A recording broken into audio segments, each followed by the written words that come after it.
ప్రదేశ్ గ్రామాల్లో పనులు చేసిన చిన్న కాంట్రాక్టర్లకు బిల్లుల చెల్లింపులో జరుగుతున్న జాప్యం వారి పాలిట శాపంగా మారుతోంది. వైసీపీ హయాంలోని వర్క్స్కు పేమెంట్ చేయకపోవడంతో అవస్థలు ఎదుర్కొన్న వారికి కూటమి ప్రభుత్వంలోనూ కష్టాలు తప్పడం లేదు. ఎన్డీఏ రాకతో తమ సమస్యలు తీరిపోతాయని భావించి అప్పులు తెచ్చి పనులు చేసిన కాంట్రాక్టర్లకు ప్రస్తుత సర్కారు చుక్కలు చూపిస్తోంది. ఏడాదిగా బిల్లులు పెండింగ్లో పెట్టడంతో చేసిన అప్పులకు వడ్డీ పెరిగిపోతోందన్న ఆందోళన ఇప్పుడు వ్యక్తమవుతోంది. చెల్లింపుల కోసం ఎమ్మెల్యేలు, ఎంపీలు, మంత్రుల చుట్టూ ప్రదక్షిణలు చేస్తున్న కాంట్రాక్టర్లకు ప్రజాప్రతినిధులు చెబుతున్నదేంటి?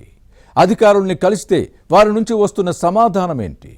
ఏ ప్రభుత్వం అధికారంలో ఉన్నా తమకు అవస్థలు తప్పడం లేదన్న కాంట్రాక్టర్ల ఆవేదనను అర్థం చేసుకునేవారే లేరా? గత వైసీపీ సర్కారుకు ప్రస్తుత కూటమికి తేడా లేదని చిన్న కాంట్రాక్టర్లు నిట్టూర్చే పరిస్థితి ఎందుకొచ్చింది? ఏపీలో ఏ ప్రభుత్వం అధికారంలో ఉన్నా చిన్న చితగా కాంట్రాక్టర్లను చిన్నచూపే చూస్తోందన్న విమర్శలు వెల్లువెత్తుతున్నాయి. వందల కోట్ల విలువైన వర్క్స్ చేస్తున్న బడాబాబుల సంగతి ఎలా ఉందన్న అంశాన్ని పక్కన పెడితే గ్రామాల్లో పనులు చేసిన వారికి చెల్లింపులు జరక్క అల్లాడుతున్నారు. కూటమి పార్టీల నేతలు, కార్యకర్తలే ఎక్కువగా వర్క్స్ చేశారు. దీంతో గ్రామాల్లో కొద్దో గొప్ప అభివృద్ధి కనిపిస్తోంది. కానీ బిల్లులు రాకపోవడంతో తిప్పలు తప్పడం లేదు. 90% మంది గ్రామ మండల స్థాయి నేతలు అప్పులు తెచ్చి పనులు పూర్తి చేశారు. వాటిపై వడ్డీలు పెరుగుతున్నాయి. కానీ ఏడాది దాటిపోయినా బిల్లులు ఇవ్వకపోవడంతో ఆందోళన వ్యక్తమవుతోంది. ఎన్డీఏ సర్కార్ తమను ముప్పు తిప్పలు పెట్టి 3 చెరువుల నీరు తాగించినంత పనిచేస్తోందన్న ఆవేదన వారిలో కనిపిస్తోంది. కూటమి అధికారంలోకి వచ్చిన తొలి నాళ్లలో ప్రతి గురువారం చెల్లింపులు చేపడతామన్న ప్రభుత్వ హామీ 2 వారాలకే పరిమితమైంది. పనులు చేస్తే వెంటనే సొమ్ములు వస్తాయని కూటమి నేతలు అప్పులు చేసి గ్రామాల్లో సీసీ రోడ్లు, డ్రైన్లు, పాఠశాలల ప్రహరీల నిర్మాణం వంటి పనులను పెద్ద ఎత్తున చేశారు. ఈ అభివృద్ధి పనులతో గత వైసీపీ పాలనలో పడకేసిన గ్రామీణాభివృద్ధి పూర్వ వైభవం సంతరించుకుంది. గ్రామ పంచాయతీల పరిస్థితి వరకు బాగానే ఉన్నప్పటికీ పనులు పూర్తి చేసిన ద్వితీయ శ్రేణి నేతలు మాత్రం అప్పులు చేసి చితికిపోవడంతో రోడ్డున పడే పరిస్థితి వచ్చింది.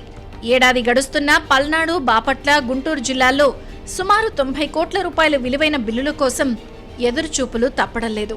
అధికారుల చుట్టూ తిరిగినా ఫలితం దక్కడం లేదు అన్న ఆవేదన కనిపిస్తోంది. చేసిన పనులకు బిల్లులు రాకపోతే ఎవరికైనా ఇబ్బందులు తప్పవు. బిల్లులు ఇప్పించాలని కొన్ని చోట్ల ఎమ్మెల్యేలపై నేతలు ఒత్తిడి తెస్తున్నారు. అయితే ప్రభుత్వ పెద్దల దగ్గర తాము మాట్లాడే పరిస్థితి లేదని, చెల్లింపులు జరిగే వరకు ఓపిక పట్టాలని ఎమ్మెల్యేలు, ఎంపీలు సముదాయించడం మినహా చేయగలిగిందేమీ లేదన్న ఆవేదన వ్యక్తమవుతోంది. కాంట్రాక్టర్లలో ప్రజాప్రతినిధుల ఊరడింపు మాటలతో కాంట్రాక్టర్లకు కడుపు మండుతోంది. కడుపు చించుకుంటే కాళ్ల మీద పడుతుందన్నట్టు ఏమీ చేయలేక కుమిలిపోతున్నారు. పాలకపక్ష పెద్దలను కలిసే అవకాశం లేక ఎమ్మెల్యేలు, ఎంపీలు, అధికారులు పట్టించుకోకపోతే తమ గోడు ఎవరికి చెప్పుకోవాలి అన్న ఆవేదన వ్యక్తమవుతోంది. పల్లె పండుగ పథకం ప్రారంభంలో మొదటి 2 వారాలు బిల్లుల చెల్లింపులు సక్రమంగా జరిగాయి. అనంతరం పల్నాడు జిల్లాలో 50 కోట్లు, బాపట్ల జిల్లాలో 25 కోట్లు విలువైన పెండింగ్లో ఉంటే గుంటూరు జిల్లాలో 10 కోట్ల వరకు బిల్లులు చెల్లింపులు జరుగుతున్న జాప్యంతో చిన్న చితక కాంట్రాక్టర్లు కుమిలిపోతున్నారు. సొమ్ము చెల్లించి తమను అప్పుల ఊబి నుంచి బయటపడేయాలని ప్రాధేయపడే పరిస్థితి ఉంది. 2014 నుంచి 19 మధ్య అప్పటి టీడీపీ ప్రభుత్వ హయాంలో పార్టీ ద్వితీయ శ్రేణి నేతలు ఉపాధి హామీ పథకం కింద పనులు చేసి బిల్లులు రాక చేతులు కాల్చుకున్నారు. గత వైసీపీ సర్కారు 5 ఏళ్లు చెల్లింపులు నిలిపివేయడంతో అప్పులు చేసిన వారు రోడ్డున పడ్డారు. రుణభారం మిగిల్చిన మానసిక వేదన, ఒత్తిడితో ఆత్మహత్య చేసుకున్న వారు లేకపోలేదు. గత ప్రభుత్వంలో నరేగా పనులు చేసిన వారు కూడా ప్రస్తుతం చాలా మంది పల్లె పండుగ పథకం కింద కొన్ని పనులు చేపట్టారు. పాత బిల్లుల మాట ఎలా ఉన్నా కొత్తగా చేసిన పనులకు చెల్లింపులు నిలిచిపోవడంతో పరిస్థితి మళ్లీ మొదటికొచ్చిందని లబోదిబోమంటున్నారు. బిల్లుల కోసం అధికారులను అడిగితే అదిగో ఇదిగో అంటున్నారే తప్ప ఎప్పుడిస్తామనేది స్పష్టంగా చెప్పలేకపోతున్నారు. ఆర్థిక శాఖ అనుమతిచ్చి నిధులు విడుదల చేస్తే చెల్లిస్తామంటూ చేతులు దులుపుకోవడం విమర్శలకు తావిస్తోంది. రాష్ట్ర వ్యాప్తంగా ఇదే పరిస్థితి ఉంది. తమ గోడు వినేవారు లేరని చిన్న చితక పనులు చేసి చితికిపోయిన కాంట్రాక్టర్లు కన్నీరు మున్నీరవుతున్నారు. గతంలో వైసీపీ సర్కారు తమను పలు రకాలుగా వేధిస్తే ఇప్పుడు సొంత పార్టీ వారు మరో విధంగా కష్టాలు పెడుతున్నారు అన్న బాధ వారిలో కనిపిస్తోంది. ప్రభుత్వ పెద్దలు స్పందించి తక్షణమే పల్లె పండుగ బిల్లులు మంజూరు చేసి ఆదుకోవాలని విజ్ఞప్తి చేస్తున్నారు. వైసీపీ అధికారంలో ఉన్నప్పుడు ఇలాంటి పరిస్థితి ఎదురైతే అప్పుడు ప్రతిపక్షంలో ఉన్న టీడీపీ పెద్ద రాద్ధాంతమే చేసింది.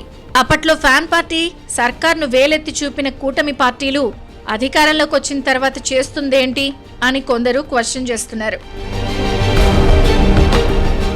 తాము అధికారంలోకి వస్తే గ్రామాల్లో పనులు చేసే చిన్న కాంట్రాక్టర్లు చితికిపోకుండా చూస్తాము అన్నారు కూటమి నేతలు. ఇప్పుడు చేస్తుందేంటి అన్న ప్రశ్న వస్తోంది. గతంలో చెప్పిన దానికి విరుద్ధంగా వ్యవహరిస్తున్నారు అన్న విమర్శలు ఉన్నాయి.